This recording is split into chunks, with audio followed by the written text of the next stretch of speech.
नमस्कार, स्वागत है आप सभी का ज्ञानिव्या क्लासेस में। आज हम लोग पढ़ेंगे न्याय दर्शन के बारे में। न्याय दर्शन सनातन भारतीय परंपरा के 6 आस्तिक दर्शन में से एक प्रमुख दर्शन है। इसके प्रवर्तक महर्षि अक्षपाद गौतम है। यह मुख्य रूप से एक तर्कशास्त्र और ज्ञान मीमांसा है, जो किसी भी निष्कर्ष पर पहुंचने के लिए प्रमाणों और तार्किक विश्लेषण का आधार बनाता है। इसे अनवीक्षिकी, हेतु विद्या, वाद विवाद या प्रमाण शास्त्र के नाम से भी जाना जाता है। इसका सबसे प्राचीन ग्रंथ न्याय सूत्र है, जिसे महर्षि गौतम ने लिखा था। भारतीय सनातन परंपरा में इसी का आधार बनाकर कानून का रूप माना गया है। न्याय का अर्थ है मस्तिष्क जिस प्रक्रिया से किसी निष्कर्ष पर पहुंचता है उसे न्याय कहते हैं। मूल मंत्र इसका जो है, प्रमाणों के आधार पर किसी विषय या सिद्धांत का परीक्षण करता है, तभी वो अपना निष्कर्ष देता है। परम लक्ष्य इसका है संसारिक अज्ञान, जिसे अविद्या कहते हैं, का नाश करके तत्व ज्ञान को प्राप्त करना और दुखों से सदा के लिए मुक्ति पाना इसका मुख्य ध्येय है।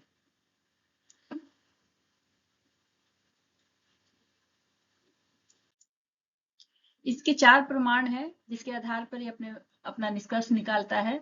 और यह जो न्याय दर्शन के जो 4 प्रमाण है, न्याय दर्शन के सही ज्ञान को प्राप्त करने के लिए इसको स्वीकार किया जाता है, जिसमें प्रमा और अप्रमा होता है। प्रमा जो सही ज्ञान होता है, अप्रमा को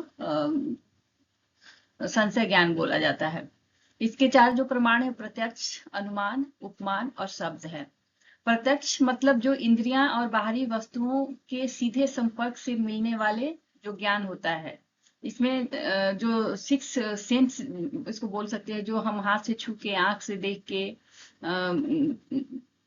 अनुभव करते हैं, वही ज्ञान को ये प्रत्यक्ष ज्ञान माना जाता है। अनुमान, जिसमें पहले से ज्ञात चिन्ह या लक्षणों के आधार पर छिपे हुए सत्य का पता लगाया जाता है। जैसे कहीं धुआं लगा है तो उसको देख के अंदाजा लगाया जाता है कि यहाँ पर आग लगी है।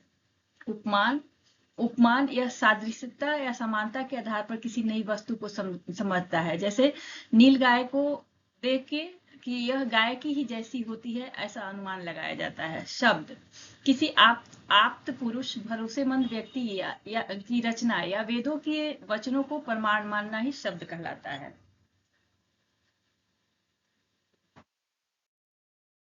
पंचावय, न्याय दर्शन का सबसे महत्वपूर्ण ये आधार है। पंचावय, न्याय दर्शन का पंचावय वाक्य, जिसे 5 मेंबर सिलोजियम कहते हैं, यह वाक्य भारतीय तर्कशास्त्र की सबसे बड़ी और वैज्ञानिक देन है।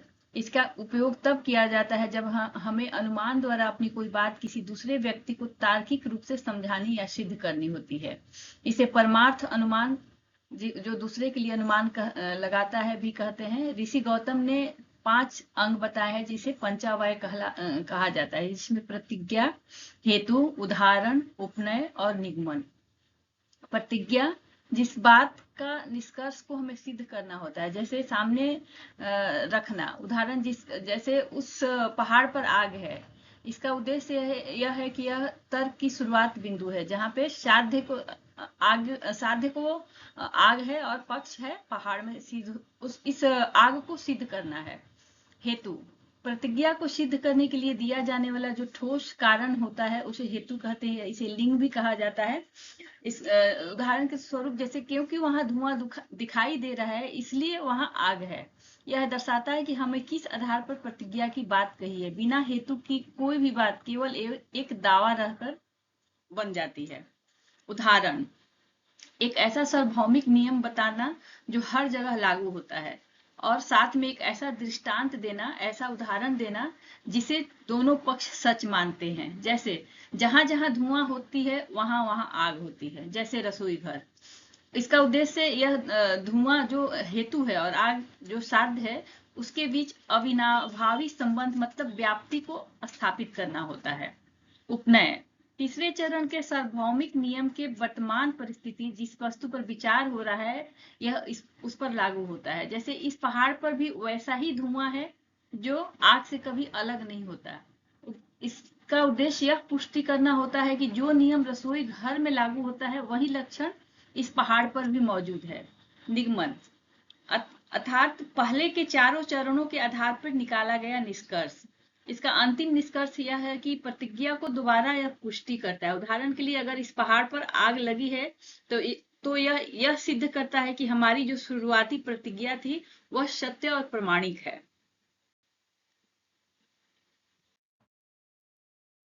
न्याय दर्शन का पाश्चात्य तर्कशास्त्र से तुलना जिसे अरस्तु ने दिया था। पाश्चात्य दर्शन में महान दार्शनिक जो अरस्तु थे उन्होंने केवल 3 अंगों को ही न्याय वाक्य में माना दिया है। जैसे सभी धुएं वाली वस्तुएं आग होती है, जिसे मेजर टर्म कहते हैं। इस पहाड़ पर धुआं है, माइनर टर्म। और इसलिए पहाड़ पर आग है, कंक्लूजन। न्याय दर्शन का पंचावय वाक्य अरस्तु के तर्कशास्त्र से अधिक महत्वपूर्ण माना जाता है, क्योंकि इसमें उदाहरण शामिल है जो कि केवल मानसिक कल्पना नहीं बल्कि व्यवहारिक और प्रत्यक्ष अनुभव, जैसे रसोई घर का उदाहरण देकर उसे प्रूव किया जाता है। यह तर्क केवल काल्पनिक होने से बचाता है। व्याप्ति। न्याय दर्शन के तर्कशास्त्र को पूरी तरह से समझने के लिए व्याप्ति और हेत्वाभास को समझना सबसे जरूरी है। व्याप्ति जहां सही तर्क का आधार है, वहीं हेत्वाभास गलत या दोषपूर्ण तर्क की पहचान कराता है। व्याप्ति तर्क की रीढ़ की हड्डी है, जिसे अनुमान प्रमाण पूरी तरह से इस व्याप्ति पर ही टिका होता है। व्याप्ति का शाब्दिक अर्थ है व्यापक रूप से फैला होना या अविनाभावी संबंध। तर्कशास्त्र के में हेतु जो धुआं है और साध्य जो आग है के बीच इस नियम या संबंध को व्याप्ति कहते हैं, जो कभी नहीं बदलता है। अर्थात जहां हेतु रहेगा वहां साध्य का रहना अनिवार्य है। व्याप्ति की शर्तें है कि कोई भी संबंध तभी व्याप्ति कहलाता है जब उसमें 2 बात कही गई हो। जैसे इस पहाड़ पे धुआं है और जहां जहां धुआं होती है वहां वहां आग है, तो इसलिए उसका निष्कर्ष जो निकलेगा वो व्याप्ति कहलाएगा। नियत, यह इसमें भी 2 बातें होती है, नियत और अनौपाधिक। नियत मतलब यह संबंध हमेशा बना रहे, ऐसा कभी ना हो कि धुआं और आग अलग अलग हो। अनौपाधिक मतलब यह संबंध किसी बाहरी शर्त पर निर्भर हो, जैसे आग और धुएं का संबंध। अर्थात जहां धुआं है वहां आग जरूर होगी, लेकिन जहां आग है वहां धुआं होना जरूरी नहीं है। जैसे जलता हुआ लोहे की गोला है, लेकिन वहां पे आग नहीं मिलता है, वो सिर्फ लाल रंग का दिखता है। हेत्वाभास। हेत्वाभास न्याय दर्शन के तार्किक दोष है जो जब हम तर्क देते समय किसी ऐसे हेतु अर्थात कारण का उपयोग करते हैं जो असल में सही नहीं होता है लेकिन सही जैसा दिखता है, तो उसे हेत्वाभास कहते हैं। इसको संधि विच्छेद करने से हेतु प्लस आभास बराबर मतलब हेतु का आभास होना अर्थात दोषपूर्ण तर्क का आभास होना। महर्षि गौतम ने 5 प्रकार के हेत्वाभास बताए हैं। सब विचार या अनेकांतिक, विरुद्ध, सत्य प्रतिपक्ष, असिद्ध और बाधित। सभ्य विचार, यह दोष जब हेतु जिसे कारण कहते हैं साध्य के साथ किसी ऐसी जगह पर पाया जाता है जहां साध्य न हो। उदाहरण शब्द नित्य है, शब्द नित्य है क्योंकि यह प्रमेय है। अब इसमें क्या दोष है, क्योंकि प्रमेय अर्थात जानने योग तो घड़ा भी होता है, लेकिन घड़ा तो नित्य नहीं होता, तो नष्ट होता है। इसलिए यह जो शब्द है, शब्द नित्य है, यह सही नहीं होता है। इसीलिए प्रमेय होना सही हेतु नहीं है। विरुद्ध में जब दिया गया हेतु साध्य को सिद्ध करने के बजाय ठीक उसके उल्टे विरोध पक्ष को सिद्ध कर दे। उदाहरण, शब्द नित्य है क्योंकि वह पैदा होता है। अब इसमें क्या दोष है, जब हम जानते हैं कि जो चीज पैदा होती है वो तो जरूर नष्ट होगी, फिर यह नित्य कैसे हो गया। तो इसलिए यहाँ पे हमेशा अनित्य होती नष्ट होने वाली वस्तु होती है, अतः यहाँ पे अपने ही दावे के खिलाफ जा रहा है, इसलिए विरुद्ध हो गया। सत्य प्रतिपक्ष, सत्य प्रतिपक्ष जब एक बात को सिद्ध करने के लिए एक हेतु को दिया जाए और सामने वाले उसी के टक्कर में कोई दूसरा हेतु उसकी बात को काट दे, तो दोनों तर्क बराबर के लगते हैं। जैसे शब्द नित्य है क्योंकि उसमें रूप नहीं है, मतलब अमूर्त है, जैसे आकाश। अब शब्द अनित्य है क्योंकि वह कार्य है और बनाया जाता है, जैसे घड़ा। इसलिए ये 2 शब्द दोनों अलग अलग विरोध हो जाते हैं, तो सत्य प्रतिपक्ष कहलाते हैं। असिद्ध, जब दिया गया हेतु स्वयं ही सिद्ध न हो, यानी यह पूरी तरह काल्पनिक या झूठा हो, तो उसे असिद्ध कहते हैं। जैसे आकाश कमल सुगंधित है क्योंकि उसमें कमल तत्व है। दोष क्या है? आकाश कमल कोई फूल ही नहीं होता। तो ये पूरी तरह से इसे झूठा मान लिया जाता है, इसमें कोई असलियत ही नहीं होती है। जब आश्रय ही झूठा है तो फिर हेतु इसमें कैसे होगा? बाधित, जब हेतु द्वारा कही गई बात को किसी अन्य प्रत्यक्ष प्रमाण द्वारा पहले से ही गलत साबित किया जा चुका है। जैसे अग्नि ठंडी है क्योंकि यह द्रव्य है। अब इसमें दोष है कि हम अपनी त्वचा से छूकर पहले से जानते हैं कि अग्नि गर्म होती है, इसीलिए द्रव्य होने का यहाँ पे तर्क ही बाधित कहलाता है। मतलब कि पूरा के पूरी तरह से ही यह इसमें हेतु दोष है।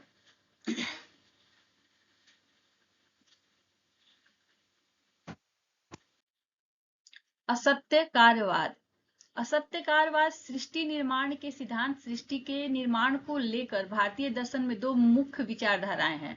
सांख्य दर्शन जहां सत्यकारवाद मानता है, वहां न्याय और वैशेषिक असत्यकारवाद मानते हैं। असत्य कार्यवाद जिसका अर्थ है कार्य अपनी उत्पत्ति से पहले अपने कारण में, सत्य मतलब मौजूद होना, तो उस कारण में मौजूद नहीं होता। निर्माण की प्रक्रिया में एक बिल्कुल नई वस्तु की उत्पत्ति होती है जो पहले ब्रह्मांड में कहीं अस्तित्व में नहीं थी। इसे आरंभवाद भी कहते हैं क्योंकि कार्य एक नई शुरुआत है।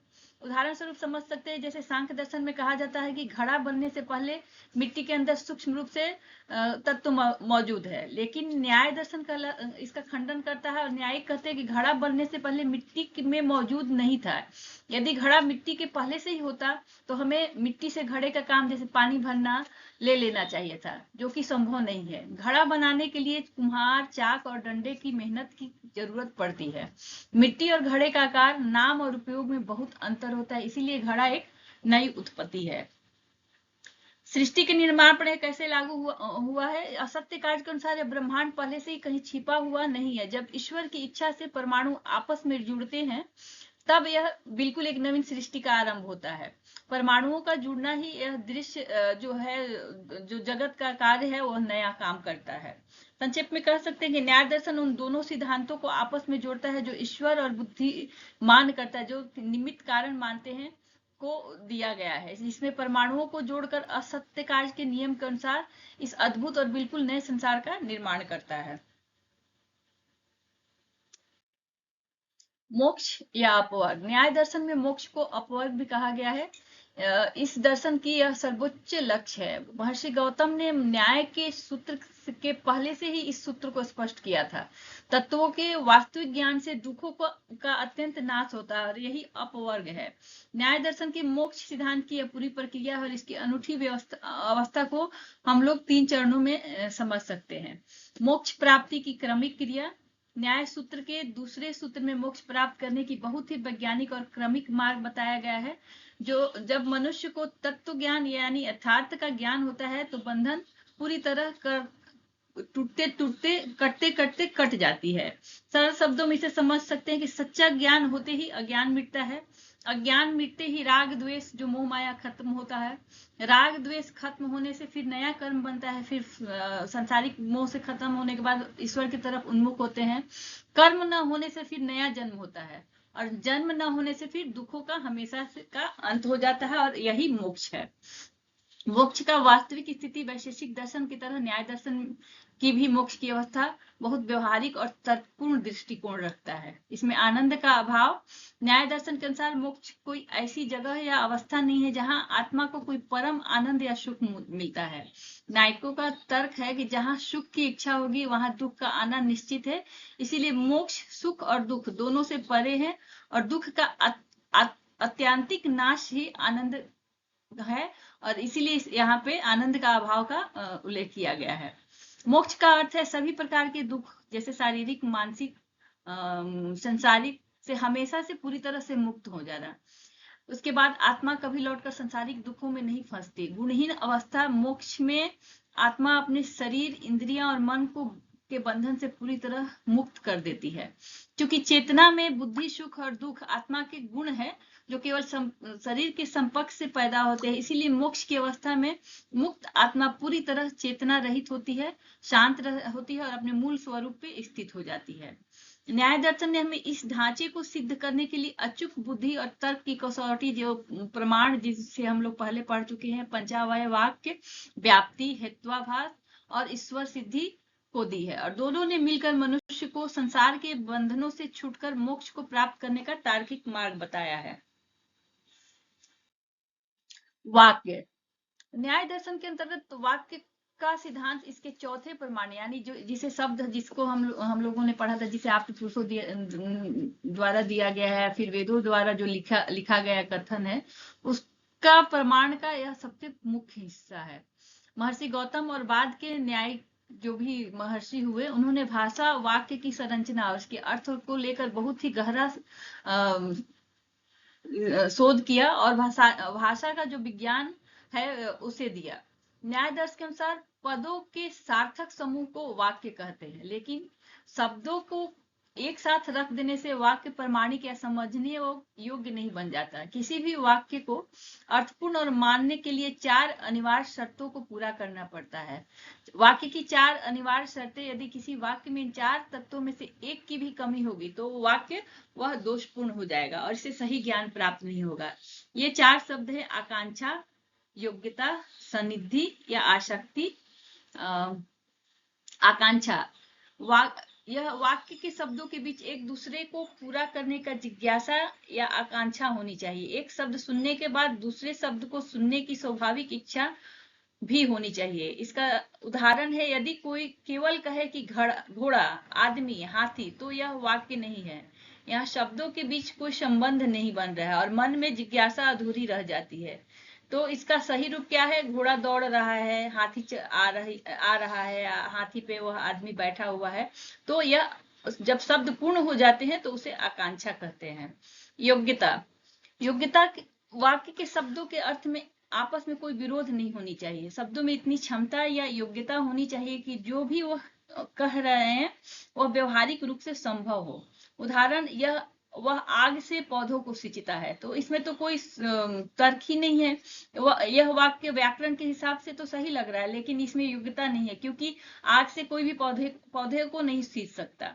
आग सिंचने का काम नहीं करती है, जलाने की काम करती है। अतः सही इसका जो रूप हुआ पानी से पौधों को सींचना। इसीलिए जो शब्द सही हो उसी को योग्यता कहते हैं। सन्निधि या आसक्ति, वाक्य को बोलते या लिखते समय शब्दों के बीच समय या स्थान का बहुत अधिक अंतर नहीं होना चाहिए। शब्दों का उच्चारण एक प्रवाह में होना चाहिए। इसका जैसे यदि कोई सुबह बोले गाय, दोपहर में बोले लाओ, शाम को बोले दूध, तो इसमें कोई वाक्य नहीं माना जाएगा। शब्दों के बीच बहुत अधिक गैप नहीं होना चाहिए, बहुत अधिक समय भी नहीं बीतना चाहिए जिसके कारण दिमाग उसका अर्थ नहीं जोड़ पाए। सही रूप में बिना रुके बोलना, जैसे गाय का दूध ले आओ, 1 गिलास पानी ले आओ, ही सन्निधि या आसक्ति कहलाती है। चौथा इसका स्वरूप है तात्पर्य। तात्पर्य मतलब वाक्य का अर्थ निकालते समय उसे बोलने वाला जो वक्ता है का वास्तविक उद्देश्य क्या है, वो किस संदर्भ में अपनी बात को रख रहा है। यहाँ जैसे उदाहरण है, संस्कृत का एक प्रसिद्ध शब्द है सैंधव। इसके 2 अर्थ होते हैं, नमक और घोड़ा। यदि कोई व्यक्ति भोजन करते समय कह रहा है कि सैंधव लाओ, तो इसका तात्पर्य नमक से होगा। यदि कोई युद्ध पर जाते समय कह रहा है सैंधव लाओ, तो इसका तात्पर्य घोड़े से होगा। संदर्भ के बिना वाक्य का सही अर्थ नहीं समझा जा सकता। अर्थात एक ही शब्द के कई अर्थ होते हैं और उन अर्थों को सही जगह पे सही तरह से उपयोग करना पड़ता है, तभी वो सही वाक्य बनेंगे। वाक्यों के प्रकार, न्याय दर्शन के वाक्यों की उनकी प्रामाणिकता के आधार पर भी 2 भागों में बांटा गया है, लौकिक वाक्य और वैदिक वाक्य। लौकिक वाक्य आम इंसानों द्वारा बोले जाने वाले वाक्य, ये तभी सच्चे माने जाते हैं जब इन्हें बोलने वाला व्यक्ति आप्त यानी सच्चा, ज्ञानी और ईमानदार हो। वैदिक वाक्य जैसे कोई महापुरुष हो गए, कोई साधु सन्यासी हो गए, कोई ज्ञानी व्यक्ति हो गया। वैदिक वाक्य, वेदों के वाक्य। न्याय दर्शन वेदों को ईश्वर द्वारा रचित मानते हैं, जो अपौरुषेय मतलब किसी पुरुष का रचा हुआ नहीं माना जाता, ईश्वरीय ज्ञान माना जाता है। इसीलिए वैदिक वाक्य हमेशा पूरी तरह से सत्य और अकाट्य होते हैं, इसे कोई काट नहीं सकता है। न्याय दर्शन का यह वाक्य विज्ञान, आज की आधुनिक भाषा विज्ञान और व्याकरण के नियमों से बिल्कुल मेल खाता है। ईश्वर का अस्तित्व, न्याय दर्शन के अनुसार ईश्वर के अस्तित्व की सिद्धि और सृष्टि निर्माण का असत्य कार्य का सिद्धांत दोनों ही बहुत तार्किक और वैज्ञानिक दृष्टिकोण रखते हैं। इन दोनों विषयों को विस्तार से समझते हैं। इसमें असत्य कार्यवाद को तो हम समझ चुके हैं, अब हम लोग समझेंगे ईश्वर के अस्तित्व का आधार। न्याय दर्शन के अनुसार ईश्वर के अस्तित्व की सिद्धि, न्याय दर्शन एक ईश्वरवादी दर्शन है। महर्षि गौतम और बाद में उदयनाचार्य, जिन्होंने प्रसिद्ध ग्रंथ न्याय कुसुमांजलि लिखा है, ने केवल अंधविश्वास के आधार पर नहीं बल्कि ठोस और तार्किक प्रमाणों के आधार पर ईश्वर के अस्तित्व को सिद्ध किया है। और इसके लिए उन्होंने 9 प्रमुख तर्क दिया है। कार्यात, जिसे कार्य कारण तर्क भी कहते हैं, यह इस संसार में जो भी वस्तु बनी है, जैसे घड़ा, कपड़ा, मकान, उसका कोई ना कोई बुद्धिमान बनाने वाला कर्ता अवश्य होता है। ईश्वर की सिद्धि, यह पूरी सृष्टि भी एक कार्य है। चूंकि यह संसार अत्यंत जटिल और व्यवस्थित है, इसलिए इसका कर्ता कोई साधारण मनुष्य नहीं हो सकता। इसे बनाने वाले सर्वशक्तिमान सर्वज्ञ ईश्वर है, जिसे हम ईश्वर कहते हैं। आयोजनाथ, परमाणु में गति देने वाला। वैशेषिक की तरह न्याय भी मानता है कि सृष्टि का निर्माण अचेतन परमाणुओं को आपस में जोड़ने से होता है। जड़ वस्तुएं अपने आप गति नहीं कर सकती, जैसे मिट्टी अपने आप घड़ा नहीं बन सकती, उसको बनाना पड़ता है। ईश्वर की सिद्धि के लिए प्रलय के बाद शांत पड़े परमाणु में पहली बार जब कंपन पैदा होती है, तो उसके लिए चेतन सत्ता की आवश्यकता होती है, ताकि वो एक दूसरे से जुड़े और सृष्टि का निर्माण हो। यह चेतन सत्ता ही ईश्वर है, जो परमाणुओं को सृष्टि निर्माण के लिए आयोजित मतलब व्यवस्थित करता है। धृत्यादेय, जो सृष्टि को थामने और चलाने का कार्य करता है। ब्रह्मांड के सभी ग्रह और नक्षत्र एक निश्चित नियम में बंधे हैं, बिना गिरे या टकराए अपनी धुरी पर यह घूम रहे हैं। ईश्वर की सिद्धि में यह विशाल ब्रह्मांड को धारण करने वाली, जो थामने वाली है, और प्रकृति के नियमों को सुचारू से चलाने वाली सत्ता है, जो ईश्वर है। और इसीलिए इसे यह ईश्वर की सिद्धि को प्रमाणित करता है। अदृष्ट नियंता, कर्मों के फल का दाता। मनुष्य जो भी अच्छे या बुरे कर्म करता है, वे अदृष्ट होते हैं, मतलब अदृष्ट संस्कार या पुण्य पाप के रूप में जमा हो जाते हैं। यह जो अदृष्ट जड़ होता है, जो इस जड़ के होने के कारण कर्म फल अपने आप सही समय पर मनुष्य को सुख या दुख नहीं दे सकते। इसीलिए यह एक न्यायकारी और चेतन कर्म फल दाता की आवश्यकता होती है, जो जीवों को उनके कर्मों के अनुसार बिल्कुल सटीक फल देता है। और इसके लिए ईश्वर की जरूरत पड़ता है, और यही सत्ता ईश्वर के अस्तित्व को स्वीकार करता है। पदार्थ, पदार्थ, हम जो भाषा बोलते हैं उसे पद कहते हैं। हर शब्द का एक निश्चित अर्थ होता है। जैसे घड़ा बोलने पर हमारे दिमाग में पानी रखने वाला बर्तन की छवि बनती है। शब्दों में यह शक्ति कहाँ से आई, इसे पहचानने की शक्ति कहाँ से आई, शब्द और उनके अर्थों के बीच यह संबंध या संकेत को कैसे मनुष्य समझ पाया, इसे ईश्वर की इच्छा से ही यह सब संभव हो पाता है। इसलिए यह भी ईश्वरीय अस्तित्व को स्वीकारता है, और उसी ने ईश्वर ने ही मनुष्यों को भाषा और ज्ञान का उपहार दिया है।